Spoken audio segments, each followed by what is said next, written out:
আজকে না সেই সাত দিকেতে শাশুড়িকে সাজাতে। আজকে না দরজার শাশুড়িকে সেই সাজাতে ইচ্ছা করছে।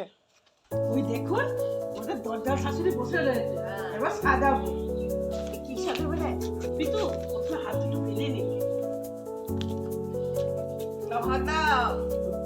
এটা এটা এইবার চালু শুরু আরম্ভ।